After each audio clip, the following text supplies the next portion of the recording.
Alahady fa 2 Jolay 2024 alahady natokany fiangonan'i Jesosy Kristy eto Madagasikara hitondranam-bavaka ny toeram-panomanana mpitandrina sy ny toeram-panomanana mpampianatra ato amin'ny sahany FJKM. Ko andeha isika ry havana iombona fo amampanahy hanome voninahitra n'Andriamanitra amin'ny alalan'izao fampompivavahana izao. Ho aminao izay malala an'Andriamanitra sady voantso no masina, ho aminao ny ry havana ny fahasoavana sy ny fiadanana avy amin'Andriamanitra ray sy Jesosy Kristy Tompo sy mpamonjy antsika. Amen. Andeha ry havana hitsangana isika hidera sy ankalaza ary hanome voninahitra n'Andriamanitra. Ny salamo 100 no iarahantsika manonona, aorin'izany ny hira fanampiny, laharana voalohany, ny andininy voalohany sy ny andininy fahatelo. Andeha ry havana hamaky miaraka ny salamo 100 isika amin'ny anaran'i Jesosy manao hoe: miomio an Jehova ry tany rehetra, manompo an Jehova amin'ny fifaliana, makalesa eo anatrehany amin'ny fiompiana. Aoka ho fantatrareo fa Jehova no Andriamanitra, izy no nanao antsika ary azy isika, dia olona sy ony fianana. Midira eo amin'ny vavahadiny amin'ny fisaorana, ary eo ankanjany amin'ny fiderana. Misaora azy, mankalazany anarany, fa tsara Jehova, mandrakizay ho famindrapony, ary miatra amin'ny taranaka fara-mandimo ny fahamarinany. Amen.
Vavakisika ry havana, Tompo faly manana anao izahay, ilay ihany Tompo mpamono tsy mpanavitra anay, ka maniraka anay ihany koa hamono tsy hanavitra ny hafa mba hitombony ny finoanay. Iny ro tafavoreto izay ankehitriny, hanome voninahitra ny anaranao masina sy ankalaza anao, satria ambony Andriamanitra rehetra ianao ary tsy toa, ka mampiseho ny herinao, mampandresy anay amin'ny fiainanay andavanandro. Koa raisore ny fisaorana sy fiderana atolotra ianao, izay ombonanay amin'ny fanahy masina, efa napetraka ao aty anatinay. Enganery Tompo, mba hoanitra kasitrahana indrindra eo anatrehanao. Izao fiombonanay manompo anao izao. Amin'ny anaran'i Jesoa, ilay mpampiavana anay, aminao Andriamanitra no hanaovanay ny vavakay. Amen. Aoka hipetraka ny fiangonana riavana. Ny soratra masina riavana dia milaza amintsika fa izay manao ny sitrapon'Andriamanitra no aharitra mandrakizay. Koa andeha riavana, ho eno itsika amin'ny fanajana izao sitrapon'Andriamanitra izao mba ho velona mandrakizay isika. Hoy ny soratra masina: koa ankehitriny matahoran'i Jehova ka manompo azy amin'ny fahintsiana sy ny fahamarinana. Koa amin'izany, satria efa nohamarinana tamin'ny forona isika, dia aoka isika hanana fihavanana amin'Andriamanitra amin'ny alalan'i Jesosy Kristy Tompontsika. Miambena ianareo tomoera tsara amin'ny finoana, aoka hitomban-dahy mahereza. Amen. Sambatra ny mahitsy lalana izay mandeha araka ny lalàn'i Jehova, sambatra izay mitandrina ny tenin'ny vavolombelony ka mitady azy amin'ny fony rehetra. Amen.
Ho an'izay rehetra tsy nahatanteraka ny sitrapon'Andriamanitra riavana, dia maro-pohatra ny Andriamanitra ary miteny mandrakariva manao hoe: moa sitrako akory va ny hafatesany ratsy fanahy, fa tsy nialany amin'ny alehany mba ho velona izy. Koa andeha hiala amin'ny ratsy riavana ka hifona sy hibebaka, ka anaraka ao am-pontsika izao vavaka fifonana izao, hivavaka isika. Tompo, raha nandre ny sitraponao izahay, izay mampaniraka anay hanompo anao amin'ny fahintsiana sy ny fahamarinana, dia hifonanay aminao ny tsy fahatanteranay izany teo amin'ny fiainanay, indrindra ny fiozongozona ny finoanay, manoloana ny fanatanteranay ny zara-fanompona ny rano anay, rehefa tody ho ady sarotra sy fakapanay maro samy hafa izahay. Hifonanay izany rehetra izany Andriamanitra, mamindrafo aminay. Avelao ny elokay noho ny amin'i Jesosy Kristy nanaiko ho faty, hisolo voinanay teo ambony hazo fijaliana, ka nitaraina taminao Andriamanitra noho ny elokay manao hoe: raha eo mamelany elony fa tsy fantany izay ataony. Koa ankehitriny, na dia tsy fantatray tokoa aza izay vavaka tokony ho ataonay mba hamindrana fo sy hamelana ny elokay, dia antenainay fa i Jesosy Kristy ilay eo ankavanan'Andriamanitra izay mifona sy mivavaka ho anay no enonao Andriamanitra ka hamela sy hanadio anay ho afaka amin'ny tsy fahamarinanay rehetra ianao. Koa amin'ny alalany sy amin'ny anarany izay mahavonjy no hanononanay izany vavaka fifonana izany. Amen. Yeah.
mindra fo amintsika Andriamanitra ry havana araka amin'ny fampanantenany hoe ary ho tiovoko afaka amin'ny elony rehetra izay nanontany tamiko ka velako ny elony rehetra izay nanontany sy ny hodinany tamiko ko araiso amin'ny finoana sy amin'ny fanantenana ry havana izao teny soa mahafaly hamindran'Andriamanitra fo sy amelany ny eloko ao rehetra izao. Andeha hitsangana ny fiangonana handray izany teny soa mahafaly izany. Hoy ny Tompo, tsy mitana ny fahatezerany ho mandrakizay izy, fa tia famindrapo, hamindra fo amintsika indray izy, ka hanitsakitsaka ny fahotantsika. Eny, hariny ho any amin'ny ranomasina lalina ny fahotantsika rehetra, koa afinoana no hanamarinan'Andriamanitra ny jentilisa. Ankehitriny dia hoy Jesosy aminao, anaka, ny finoanao no navonjy anao, mandehana soamantsara, voavelany eloko areo noho ny anaran'ny masina. Aleluia. Amen. Sambatra ny olona izay voavelany elo, sy voasarona amin'ny fahotany. Sambatra ny olona izay tsy sainy Jehovah eloko, ary tsy misy fitaka amin'ny fanahy. Amen.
Voafelaheloko ary hafana dia samy manambara ny finoana eo anatrehan'Andriamanitra sy eo anatrehan'ny fiangonana. Ho andeha iarahantsika manonona ny fanekena apostolika izay ombonantsika amin'ny fiangonana maneran'izao tontolo izao hanambarantsika ny finoantsika. Mino an'Andriamanitra ray tsy tompo mpanao ny lanitra sy ny tany ary mino an' Jesosy Kristy zanan'ilay tokana tompontsika izay nitorotorona tamin'ny fanahy masina nateraka Maria Virjiny nijara napaka Pôntio Pilato nombona tamin'ny hazo fijaliana marika nalevina nilina tany amin'ny fiainantsika nitsangana tamin'ny maty tamin'ny andro fahatelo niakatra ho any an-danitra mipetraka eo ankavan'Andriamanitra ray tsy tompo avy any miaviany tsara mivelona sy ny maty nily ny fanahy masina fiombonana masina maneran'izao tontolo izao fiombona ny olona masina famelan-keloka fitsangana ny tena amin'ny maty ary ny fiainana mandrakizay. Amen. Hipetraka ny vahoaka an'Andriamanitra ry havana. Tonga eo amin'ny fotoana izay hanambarana ny raharahan'ny fiangonana isika ry havana, ny fampahafantarana ireo vaovao tsara ho fantatra avy amin'ny toeram-panomanana mpitandrina sy ny toeram-panomanana mpampianatra ato amin'ny sahan'ny FJKM. Manatitra ny fiarabanantsika rehetra amin'ny anaran'i Jesosy Tompo ry havana ary manasa antsika ihany koa aharitra ihany izao tsara ho fantatra mahakasika ny toeram-panomanana mpitandrina sy ny toerana fanomanana mpampianatra. Ny voalohany ny mahakasika ny toeram-panomanana mpitandrina. Misaotra ny Tompo mandrakariva ny amin'ireo zavatra rehetra navelany iseho tamin'ny taona 2022 iny. Azo heverina fa niverina tamin'ny laonina ny fandehana fampianarana tamin'ny toeram-panomanana mpitandrina tamin'ity taona ity na dia mbola tao ihany aza ny dindo sy ny takaitra navelan'ny arety mandoza covid-19 nambara tamin'ny taondasa fa tratra ny tanjona lehibe indrindra tamin'ny vina izay napetraka tamin'ny feptom-piasana 2022 dia ny Ester ny fiandohan'ny taom-piasana 2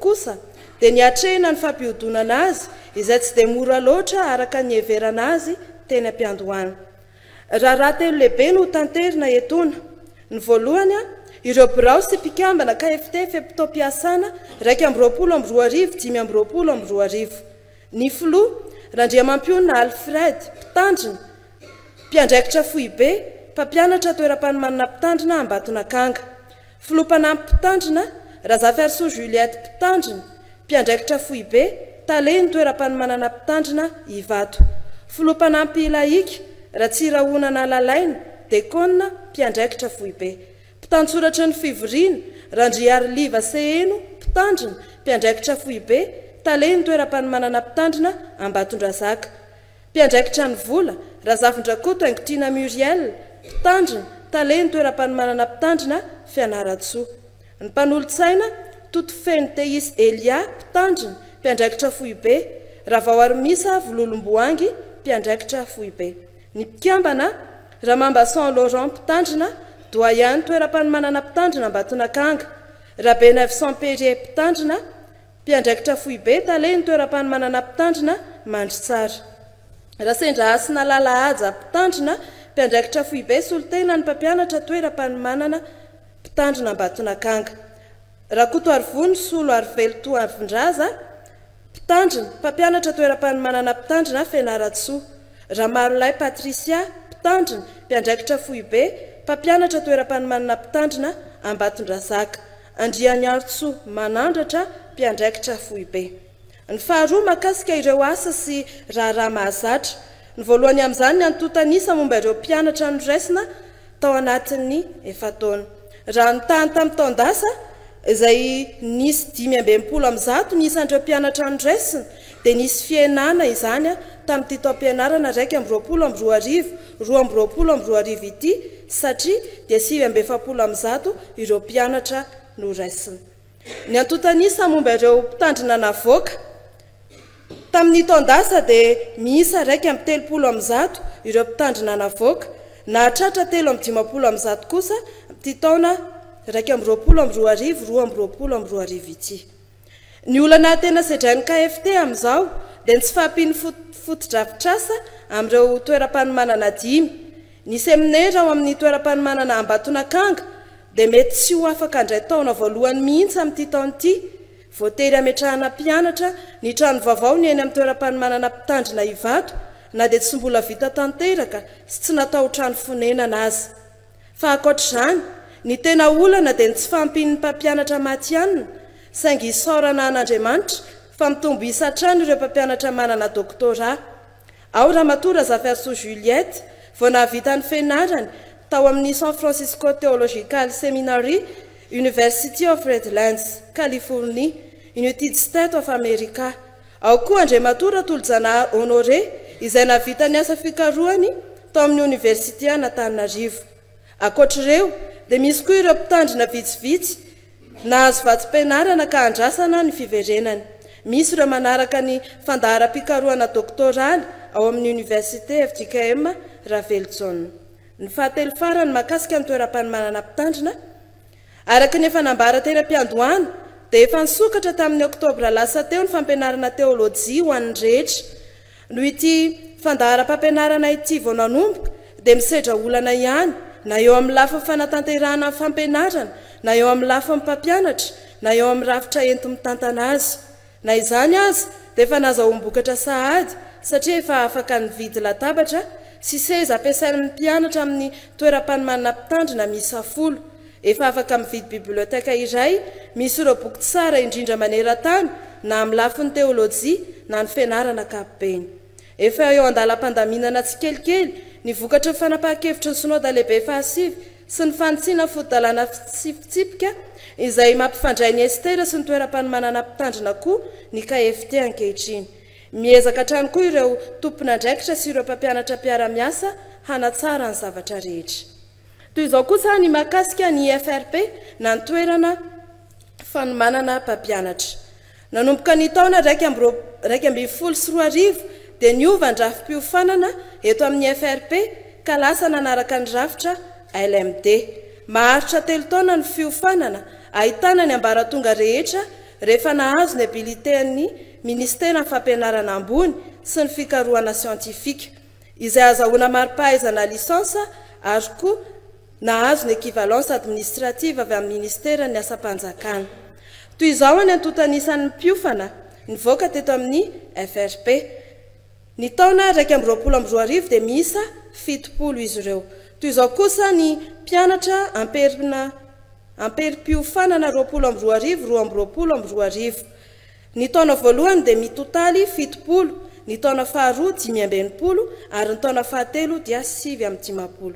Marina fa miisa eo amin'ny 570 ny mpampianatra misahana fampiofanana eto amin'ny fitoerana ka ny 30 amin'ireo dia efa manana doktora ary ny sisa kosa dia eo am-panomanana izany afa-tsy ny mpampianatra préscolaire sy ny mpampianatra misahana ny fitezam-panahy. Miorena tsara za miova Koritiana voalohany toko 520 ny anjiny fa 750 Antananarivo fa 1 amin'ny 3 Jolay 2022. Ho an'Andriamanitra ny voninahitra.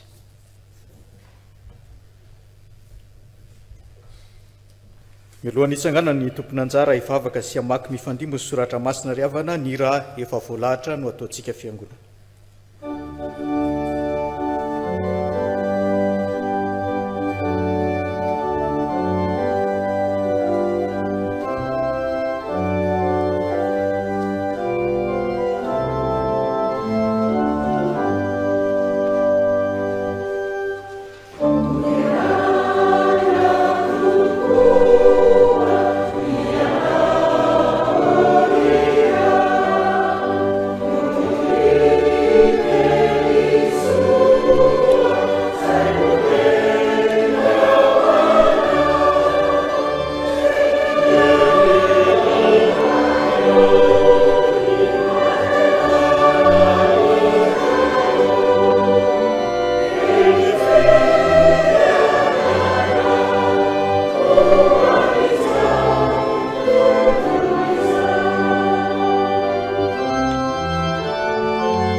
Iaraka ivavaka antsika tompoko.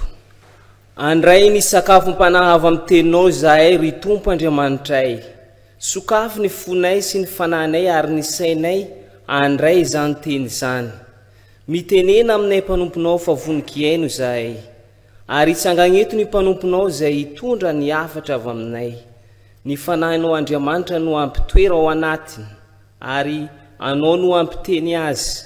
Ko anao Jesosy Kristy no hiteny aminay fa izy kosa fitaovana eo ampelatananao. Amenaranao Jesosy Kristy mahavontsy no angatana izany vavaka izany. Amen. Amaky Siandre ny teny misoratra masina isika zay voasoratra amin'ny bokin'ny Exodus. Exodus ny toko 4 ny andininy fa 10 hatreo amin'ny andininy fa 7.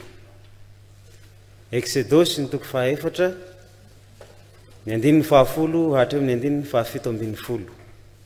Mitohy eo amin'ny filazantsarany Jesosy Kristy zay nisoratany Matio. Dia ny Matio ny toko 4:20 ny andininy voalohany hatreo amin'ny andininy 4:20. Matio toko 4:20 ny andininy voalohany hatreo amin'ny andininy 4:20.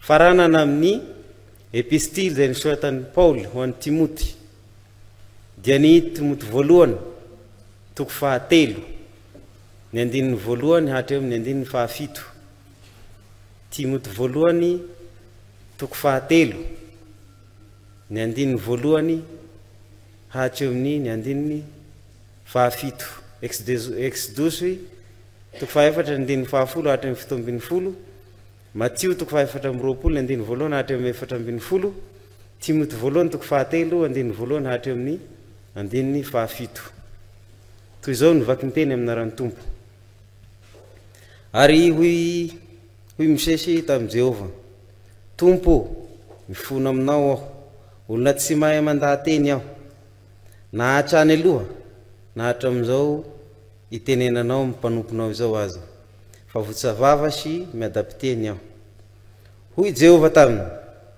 iza moa nanao ny vavan'ny olona ary iza no mampahamoana na mampaharenina na mampaheratra na mampahajamba sy zaho Jehova va koa ankehitriny dia mandehana fa izaho no homba ny vavanao ka hanoranao izay holazainao fa hoy izy tompo mifona aminao aho iraho izay tianao iraina dia andretra tamin'ny Mosesy ny fahatezeran'i Jehova ka hoy izy tsy aho ihany va arona levita rahalainao fantatro fa mahay mandahateny izy ary indro koa avy hitsenanao izy koa rehefa mahitanao izy dia ho faly ny fony dia hiteny aminy ianao ka hanolo teny azy ary izaho homba ny vavanao sy ny vavany ka hanoranareo izay ataonareo ary izy hiteny amin'ny olona hisolo anao ka dia izy no hisolo vavanao ary ianao kosa hisolo vavan'Andriamanitra aminy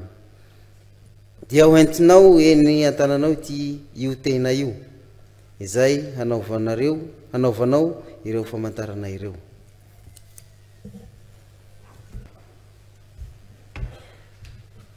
ary noho ny ala teo akianjany tempolo Jesosy dia lasa nandeha ary ny mpianina notany azy ampilaza azy ny rafitry ny tempolo fa izy namaly ka nanao taminy hoe tsy hitanareo va ireo rehetra ireo lazaiko aminareo marina tokoa tsy havela izy vato hifanongoa eto ka tsy ho ravana ary nipetraka teo atendrombohitra oliva izy dia nanatona azy mangingina ny mpianany ka nanao hoe lazao aminay izay andro ahatongavan'izany ary izay ho famantarana ny fiavinao sy ny fahataperan'izao tontolo izao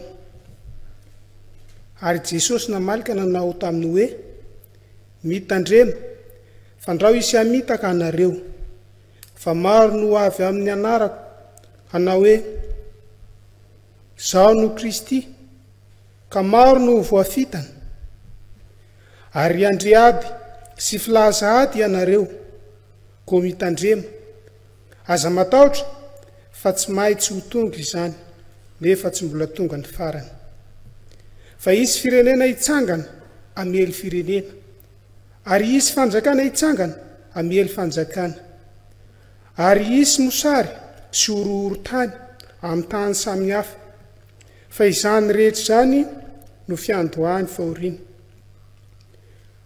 ary dia hatolony ho amin'ny fahoriana ianareo ka ho vonoina ary ho alan'ny firenena rehetra ianareo no ny anarako ary amin'izany andro izany dia ho tafitohina ny maro ary hifampiampanga sy hifankahaly izy ary isy mpaminany sandoka maro hitsangana ka hamitaka ny maro ary noho ny habeny tsy fankatoavan-dalàna dia hamangatsika ny fitiavan'ny maro fa izay mahatratra amin'ny farany no vonjena ary ho toriana amin'izao tontolo izao ity filazantsara ny fanjakany ity ho voavolombelona amin'ny firenena rehetra dia vao ho tonga ny farany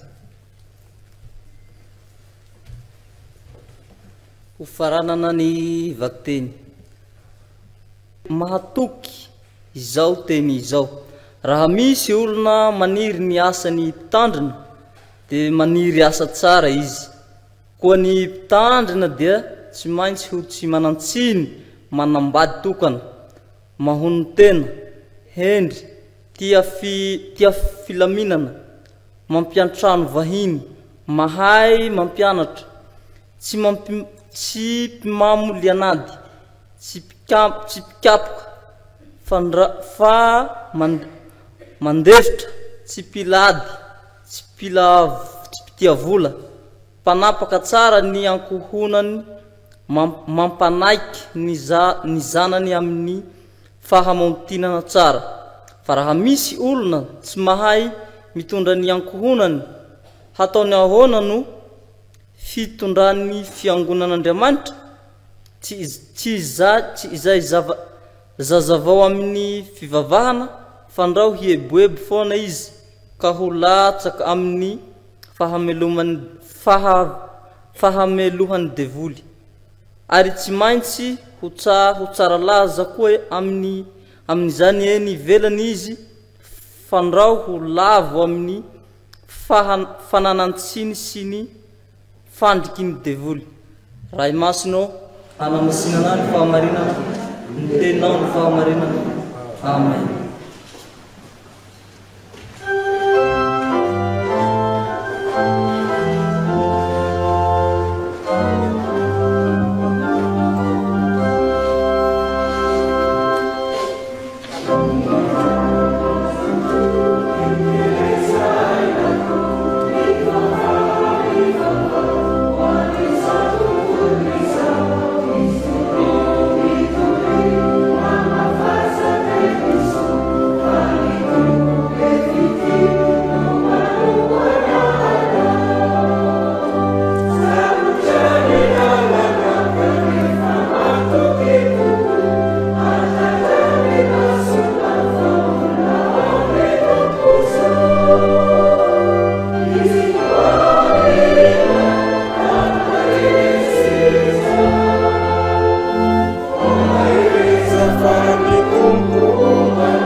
Ho anao izay manaraka izao fandoarana fampahafana izao, na amin'ny alalan'ny fampielezam-peo, na amin'ny alalan'ny fahitalavitra, na amin'ny alalan'ireo fitaovan-tserasera samihafa. Ho aminao aneny fahasoavana amam-piadanana avy amin'Andriamanitra Ray sy Jesosy Kristy Tompontsika. Amin'ity andro alahady an'io teriavana izay hitondranam-bavaka ny toeram-pamanam-pitandrina sy ny toeram-pampianarana, toeram-panomanana mpampianatra, ny ten'Andriamanitra izay hotoriana amintsika dia arak'izay voasoratra ao amin'ny Timoty voalohany, toko 7, ny andininy voalohany tapany 2. Izay mivaky toy izao manao hoe: raha misy olona maniry ny asan'ny mpitandrina dia maniry asa tsara izy. Fantatsika tsara moa fa ny hevitra banjintsika tamin'ity vozana ity izay mifaran'androany zany dia ny hoe iorenana amin'ny finoana ny fanompoana. Ary dia voafoaka ao anatin'izany na ny mpitandrina na ny mpampianatra. Raha ny marina mantsy dia tsy natao amin'ny mpitandrina irery ihany io teny io, fa natao an'izay rehetra manana asa fanompoana manokana eo anivon'ny fiangonana. Raha mandinika fotsiny ny teksta rehetra manodidina ity ten'Andriamanitra izay nakatsika ny toriteny ity tsika androany dia mahita tsara. Fa lazaina koa toro fipetra takina amin'ny mpitandrina ny diakona. Toy izao manko na saintsy ramatsina hoe ny diakona dia toy izany ihany. Tatsika eto amin'ity andininy tsoratra masina ity zany, eo amin'ny andininy 9. Rehefa resahina koa ny vehivavy dia voalaza mazava fa ny vehivavy koa toy izany ihany.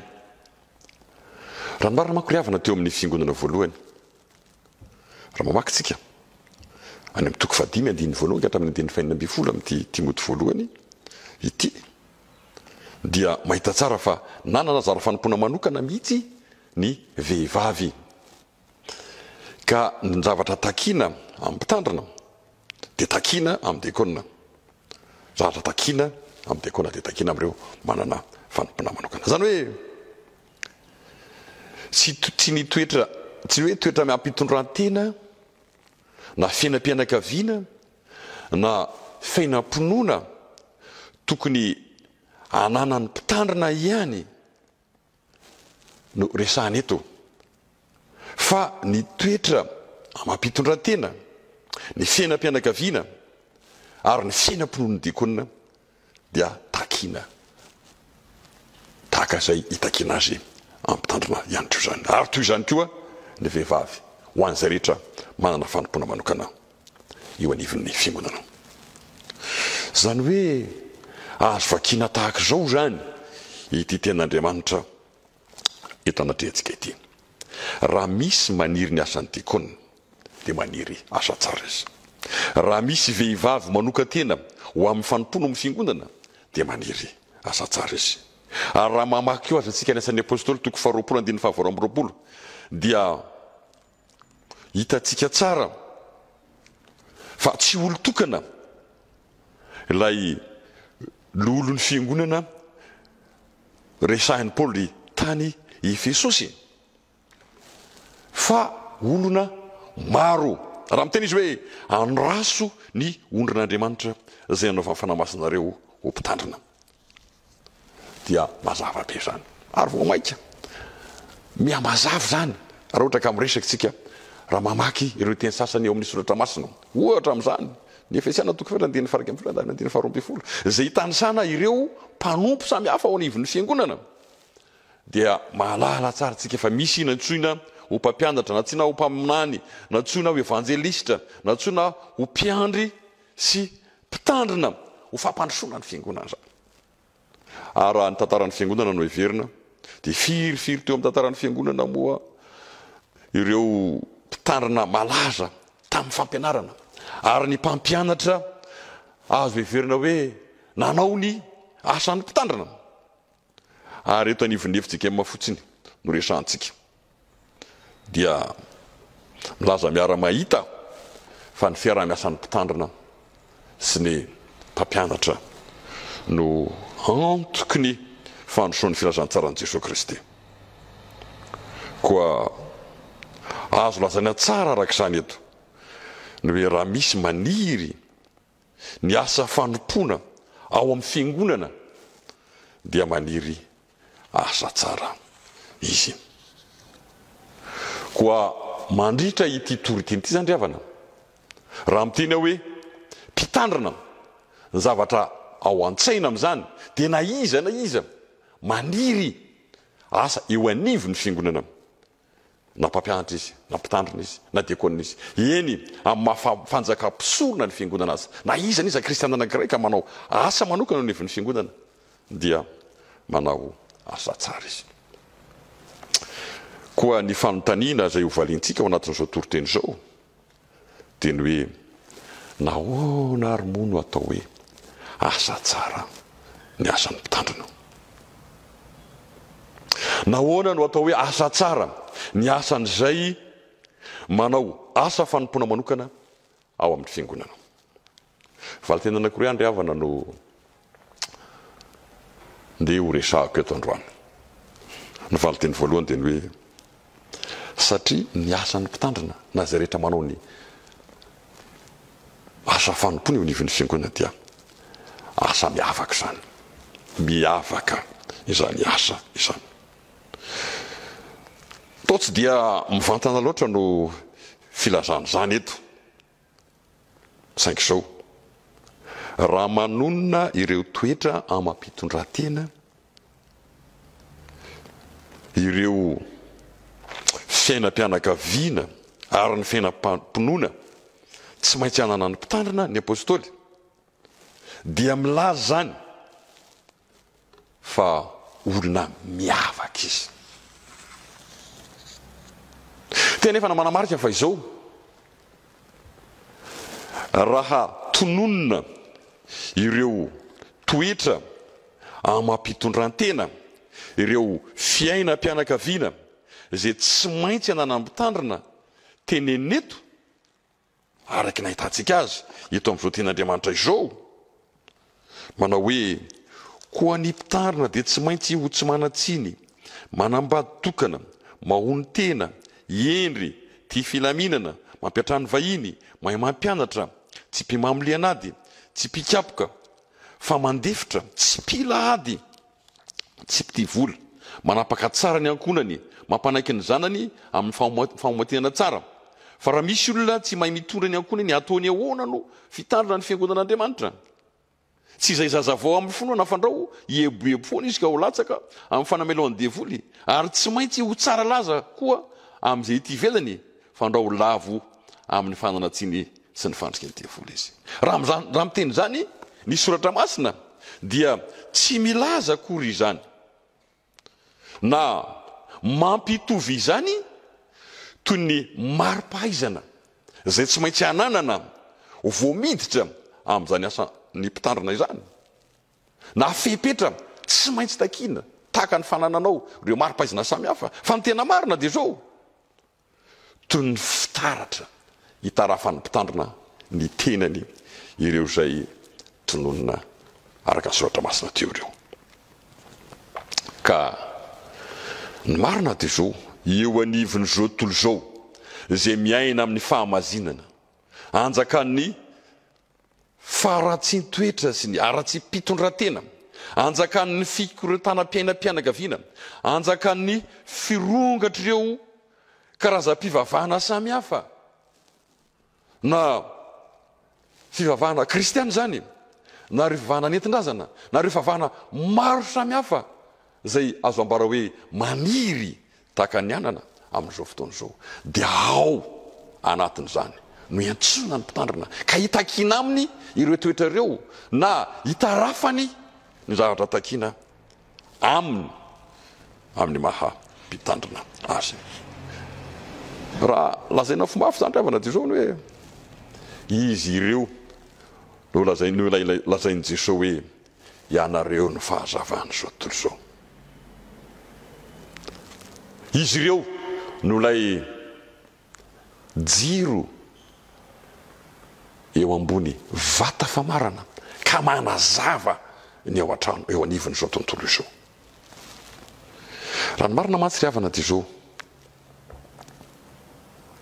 na aiza isehon'ny mpitandrina, na aiza ahitana mpampianatra dia olona hafa noho ny olona rehetra izy, hafa noho ny olona rehetra izy, ary misy sary arak'ireo fepetra samihafa zay ambarany soratra masin'ireo vakin'ny olona eny amin'eny. Zany hoe raha vao mahita mpitandrina, mahita mpampianatra ny olona anankiray dia mahita hoe olona tsara iny, satria mpitandrina, satria mpampianatra. Ary na dia misy aza fotoana mahamaloka ny mahaizy azy ireny mpampianatra ireny, ireny mpitandrina ireny, ka manafotoana ny olona ny zavatra ataony, dia satria tsy izany izy, satria olona miavaka izy, ka misy fitaratra zay ijeren'ny olona ny tenany. Fa izao ry havana, raha milaza any ny ten'Andriamanitra dia tsy mahafaka antsika avoaka an'Andriamanitra manontolo zany, fa ny antom-pisian'ilay olona miavaka dia mba ho fitaratra ho jerentsika ka halaintsika tahaka. Ary ny tena marina tsy misy na dia iray aza ho an'izy rehetra nandray an' Jesosy Kristy, ka sahiteny hoe za tsy manana zara fanompona eo anivon'ny fiangonana, za tsy manana zara fanompona manokana eo anivon'ny fiarahamonina, fa manana izany avokoa isika rehetra. Ianao lay nantsoina niala avy tamin'ny maizina ho amin'ny fahazavan'Andriamanitra mahagaga, dia antsoina Andriamanitra ilaza ny hatsarany. Ka ianao koa zany tsy ny mitandrina ihany, na ny mpampianatra ihany no hitakina izany toetra izany fa ianao iray izay milaza ny hatsaran'Andriamanitra, ianao le vavolombelon Jesosy Kristy, dia olona tsara koa ianao. Ka raha mitaratra amin'ny fiainanao, ny fiainan'ny mpitandrina, dia mifindra makany aminao zany, ary dia maniry asa tsara koa ianao rehefa te hijoro ho vavolombelon Jesosy Kristy. Zay ry havana no hafatra voalohany raketin'izao ten'Andriamanitra izao. Fa izao zay ilazana fa mahasa tsara ny asan'ny mpitandrina koa, dia tsy hoe asa miavaka fotsiny ihany izy, fa ambara mivantana mihitsy aza asa tsara ny asan'ny mpitandrina sy zay rehetra manao ny asa fanompony eo anivon'ny fiangonana, satria asan'Andriamanitra zany, asan'Andriamanitra izany asan'ny mpitandrina zany, zany asan'ny olona anankiray izay mijoro vavolombelon Jesosy Kristy eo anivon'ny fiarahamonina zany, eo anivon'ny fiangonana zany, asan'Andriamanitra zany, ary zany no ilazana fa asa tsara ny asan'ireny olona ireny. Zao matsy ry havana, raha vao miteny hoe mpitandrina tsika dia filaminana, firindrana no ambadika izany teny zany. Ny teny hoe mitandrina mantsy ry havana dia azo lazaina hoe manao zavatra mpahamalina sy filaminana mba ho tonga amin'izay hikendrena azy ny zavatra atao. Ohatra, ny dokotera mpandity ohatra dia mitandrina fatratra amin'ny fandidiana izay ataony, satria ain'olona no eo ambany masony eo, ary dia mitandrina izy, mitandrina palama izy, mampiasa ny fahaizana mampahalalany rehetra ampilaminana izy, mampiasa ireo fitaovana samihafa ampilaminana izy, mba hahavelona ilay olona iray izay didiny eo ambany masony. Andehatontsika hoe nareo mpitsirikasa, na inspecteur izy, na auditeur izy, na contrôleur izy, dia manao ny asa amin'ny mpitandremana. Ante raha tsy resaka fa tsy ny mpitsirikasa tsika ohatra, ny mpitsirikasa dia mitandrina fatratra mba tsy handany amin'ny mpampiasa fotsiny ihany, na hiandany amin'ny mpiasa fotsiny ihany, fa mitandrina dia mitandrina izy mba hijery ireo fepetra samy afaka hiverena n'ilay fifandraisan'ny mpampiasa sy ny mpiasa ampilaminana.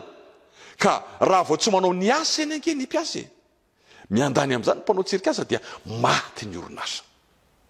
Raha vao manjakazaka amin'ny mpiasa ange ny mpampiasa dia maty ireto mpiasa ireto, ary lay kendreny lay orinasa mihitsy zay anolotra asa samihafa eo anivon'ny fiarahamonina no tsy tanteraka zany, ary dia manjary mikorotana ny fiarahamonina, mikorotana ny fiainan'ny zanak'olombelona manontolo rehefa tsy nateraka zay ny asa ataon'ny mpitsirikasa zany. Ary tahaka zany mihitsy ny asan'ny mpitandrina, asa tsara, satria ilay hoe mpitandrina fotsiny ihany, zany anarana hoe mpitandrina fotsiny zany, dia fa maneho filaminana sy firindrana sy fahatsarana zany. Saingy zao ry havana, tsy misy afaka manao an'izany afa-tsy Andriamanitra irery ihany, tsy misy afaka manao an'izany afa-tsy Andriamanitra irery ihany. Ao amin'ny Marka 10:7-7 ka hatramin'ny 12. Raha nanontany an'ilay lehilahy iray Jesosy indray andro arak'izay hitantarany ny filazantsarany Marka azy, dia rehefa nametraka fanontaniana ity lehilahy ity, nanao hoe inona no ataoko andovako ny fiainana mandrakizay. Ny alohan'izany dia izy hoe mpampianatra tsara, inona no ataoko andovako ny fiainana mandrakizay. Zany amafina hoe Jesosy dia mpampianatra tsara. Inona navalin' Jesosy? fanontaniana koa no navalin' Jesosy azy. Hoy Jesosy hoe nahoana no ataonao hoe tsara? Dia nitohizany tsy misy tsara afa-tsy iray ihany dia Andriamanitra. Ary raha manohy io vaky teny ao amin'ny filazantsara no soratany marika io tsika dia mitovy amin'ilay takiana amin'ny mpitandrina na zareo manao asa fanompoana manokana hita ato amin'ity epistily ny Timoty Timoty voalohany toko fahatelo andininy faharoa ka hatramin'ny andininy fahavalo ity izany toetra takiana amin'ny olona zay te handova ny fiainana mandrakizay izany. Ary marina ny diavana, Andriamanitra ihany no tsara, tsy misy tsara eto amin'ity izao tontolo izao ity fa Andriamanitra irery ihany no tsara. Ary marina zany fa hatramin'ny fahariana ka mandrak'ity ny androany dia Andriamanitra irery ihany no tsara sy mpanao ny tsara. Fa raha naharo zao tontolo izao mantsy Andriamanitra ry havana, isaky ny vita ny dingana rehetra zay nataony teo amin'izany fahariana izany dina ny faranteniny, ary hitan'Andriamanitra fa tsara zany. Ary hitan'Andriamanitra izay rehetra nataony ary indro tsara indrindra zany. Hitantsika zany raha maky ny boky ny Genesis tsika. Ary na dia tafiditra aza ny ota, na dia tonga teto amin'izao tontolo izao aza ny ota, tamin'ny alalan'ny niantson'Andriamanitra ireo olona samihafa, ny fikendren'Andriamanitra dia ny hamerina ny fahatsarandro izao tontolo izao. Manomboka hatrany amin'ny tantarany Noa zany, rehefa feno otany tany natson'Andriamanitra Noa valy mianaka mba aretan'izao tontolo izao. Niantso an'i Abrahama Andriamanitra mba ho fitahiana izao tontolo izao, mba ahatonga le fahatsarana tany am-paharina. Teo ny tantarany Josefa izay ao anatin'ny mosary. Ary raha toy izantsika zany ka mamaky ny soratra masina manontolo tsika, lay ataon'Andriamanitra raha niantso reny olona rehetrarehetra ireny izy, dia ny hiverenan'ilay fahatsaran'Andriamanitra. Raha tsy amaky afa-tsy ny Exodosy izay perika eo ampatsika androany zao tsika, zay antony niantson'Andriamanitra ny Mosesy dia le faharatsiana, le fahoriana, le fijaliana nahazo ny vahoakany no niantsona ny Mosesy hanao ny asany. Raha toy izantsika zany, ny ivon'ny filazantsara ny havana dia le jaona toko fahatelo andininy fahaenina ambin'ny folo manao hoe fa toy izao no nitiavan'Andriamanitra izao tontolo izao, nomeny zanan'ilay tokana mba tsy ho very izay rehetra mino azy fa hanana fiainana mandrakizay. Le fiainana mandrakizay le nampangetaheta le lehilahy nanatona an' Jesosy. Zany hoe lity izao tontolo izao miaina anatin'ny faratsiana ity, ao Jesosy no miditra manova izany fiainana tsy izy izany ho amin'ny fiainana araka ny sitrapon'Andriamanitra. Ary ireo apôstôly, ireo olomboantso rehetra aty aoriana ity dia manao izany asan'i Jesosy, mamerina amin'ny laoniny ny fahatsaran'Andriamanitra izany. Hoy manko Jesosy tamin'ny mpianany hoe izay mino ahy ny asa ataoko no ataony koa. Hoy Paoly apôstôly ao amin'ny epilitsiny soratany hoe fa mpiara-miasa amin'Andriamanitra izahay ary sahan'Andriamanitra sy trano arafitr'Andriamanitra ianareo. Ary ny zavatra rehetra izay tononona ao amin'ny epistily pastoraly ahafantarantsika azy ny Timoty voalohany, Timoty faharoa sy ny Titosy dia le fiainana mikorotana eo anivon'ny fiangonana sy ny fiarahamonina no iantsona ny mpitandrina mba andaminana izany ho araka ny sitrapon'Andriamanitra. Koa izany ry havana no ilazana fa asa tsara ny asan'ny mpitandrina satria asan'Andriamanitra zany. Asa tsara ny asan'izay rehetra manana zara fanompoana manokana eo anivo ny fiangonana. satria asan'Andriamanitra zany zay hamerina amloniny le fahasaran'Andriamanitra nanaovan'Andriamanitra izao tontolo zao hatrany ampiandohana. Asa tsara ny asan'ny mpampianatra, asa tsara ny asan'ny mpitandrina, asa tsara ny asan'ireo rehetra zay manana asa manokana, satria asan'Andriamanitra zany. Asan'le Andriamanitra tsy mahay manao ratsy, asan'le Andriamanitra tsy mahay afatsy ny tsara ihany. Asan'Andriamanitra tia hanaisotra ny olona ao anatin'ny faharatsiana rehetra, fa ho tonga amin'ny fahatanterahana amin'ny fotoana zay amaran'Andriamanitra ny tantaran'izao tontolo izao. Araky nambarako tetselory havana dia tsy mijanona ho an'ny mpitandrina fotsiny ihany zany, fa tena natao ho an'ny olona rehetra mihitsy. Noho izany izay rehetra mitonina ho kristianina eo amin'ny sehatra misy azy, eo amin'ny fiainam-pirenena zany, eo amin'ny fiainam-piangonana zany, eo amin'ny fiainam-piarahamonina zany, dia tsarovo tsara fa ho anao koa izany ten'Andriamanitra zany, ho anao zany ten'Andriamanitra zany.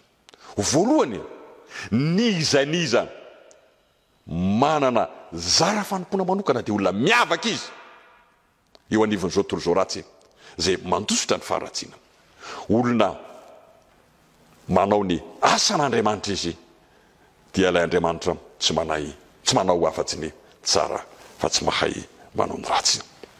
Kazandriavana ny antso ho an'ny fiangonana, ny antso ho antsika rehetra zay manaraka izao fandaran'izao, miaina ao anatin'ny fahasaranana ny firenentsika ankehitriny. Ary maro samy hafa ireo karazam-paharatsiana, mety vokatry loza voajanahary zany, mety ho vokatry ny zavatra nataon'olombelona zany, ary mety ho vokatry zavatra nataonao mihitsy zany. Amin'ny teny toriavana, misy mpanompon'Andriamanitra avoaka mihoatra ny 100 mahery itonivon'ny fiangonan'i Jesosy Kristy eto Madagasikara. Ny asan'ireny olona ireny zay miara-miasa amin'Andriamanitra, ny asan'ireny olona ireny zay olona miavaka notsongoina tao anatin'ny maro, dia ny hamerina ny fahasaran'Andriamanitra eo anivon'izao tontolo izao. Koa raha miteny zany tsika hoe raha misy maniry ny asan'ny mpitandrina dia maniry asa tsara izy, tsy ho an'ny mpitandrina rery zany, tsy ho an'ny mpampianatra rery zany, fa ho anao zay manaraka izao fandarana izao koa. Ho an'Andriamanitra ny voninahitra ho amintsika rehetra riavana ny fahasoavany. Amen.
Iaraka iombavaka atsika tompoko. Ry Andriamanitra rainay izay ny an-danitro, misaotra anao izahay noho ny amin'ny teninao ankehitriny.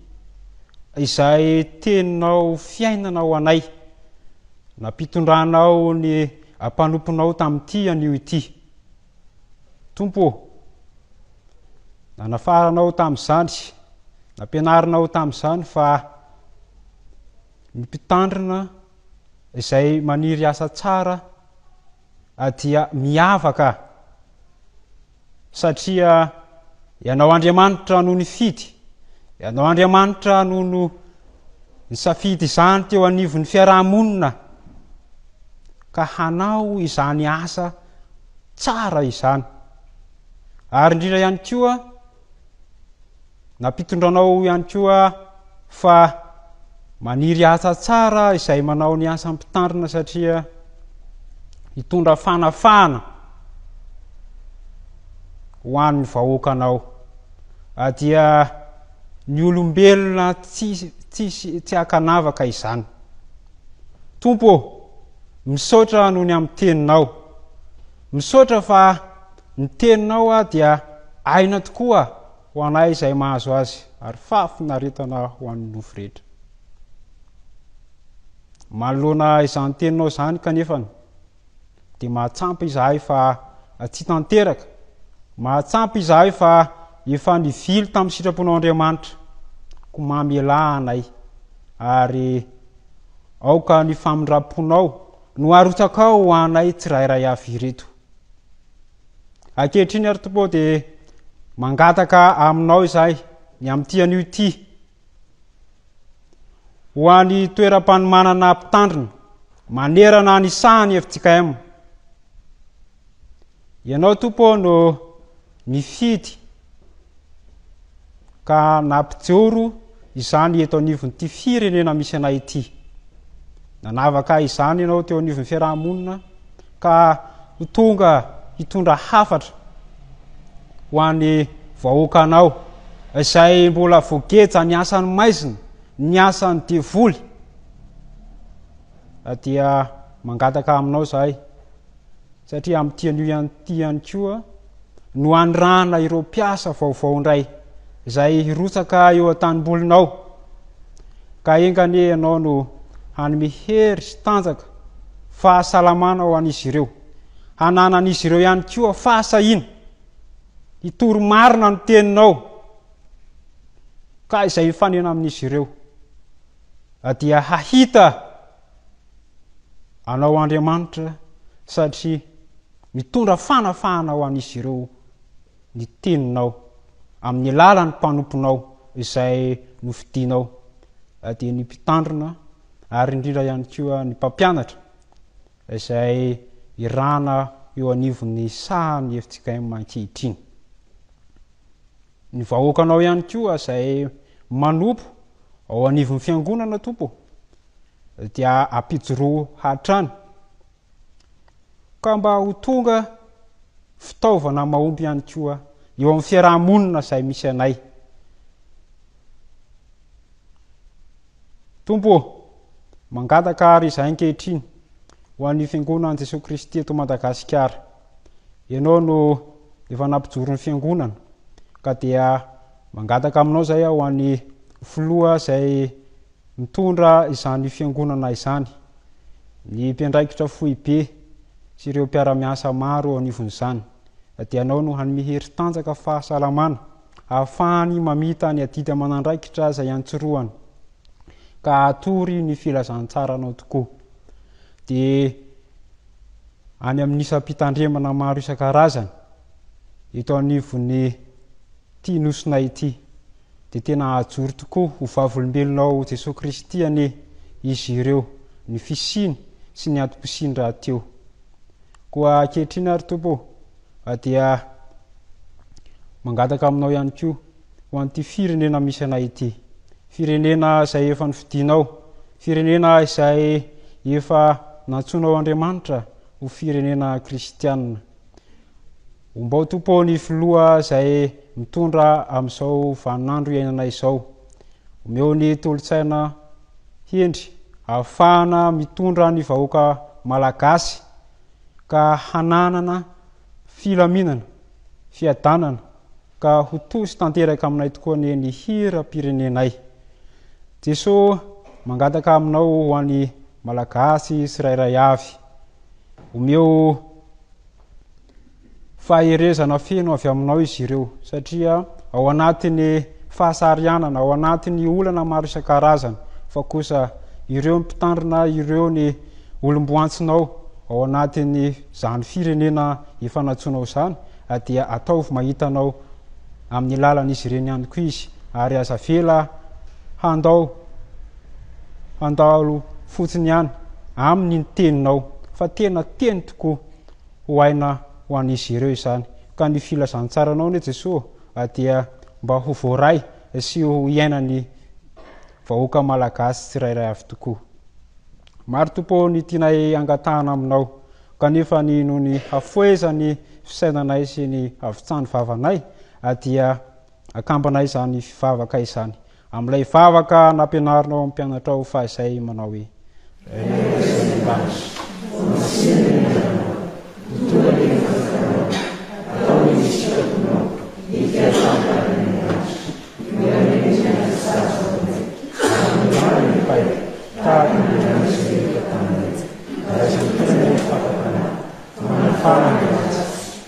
fandakana sy ny hery ary voninahitra mandrakizay. Amen. Amarana ny fotoana isika riavana andeha hitsangana isika hanao ny hira efa voalahatra mialohan'ny tsodrano.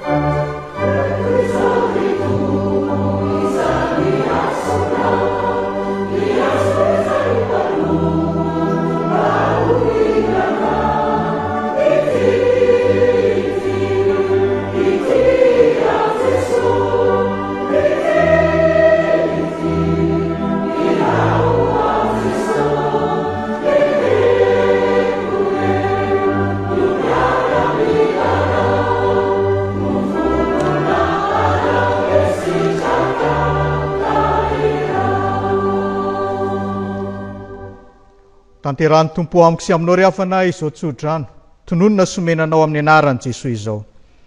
Iainanao ne Jehova amin'ny andro fahoriana ka hitondranao any amin'ny afo. Ahatonga famonjenao anao avy amin'ny fitoerana masina ne izy ka hanohana anao. Hanomeanao araka ny fonao ane izy ary hatanteraka ny fisainanao rehetra. Ho tanterahin'i Jehova ne izay angatahinao rehetra. Fa Andriamanitra hatanteraka izay rehetra tokony ho anareo araka ny hareny amin'ny voninahitra ao amin'ny Kristy Jesosy.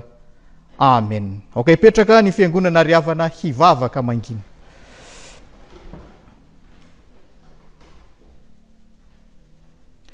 Ho an'Andriamanitra irerian'ny voninahitra amin'ny anaran'ny Ray sy ny Zanaka ary ny fanahy masina. Amen.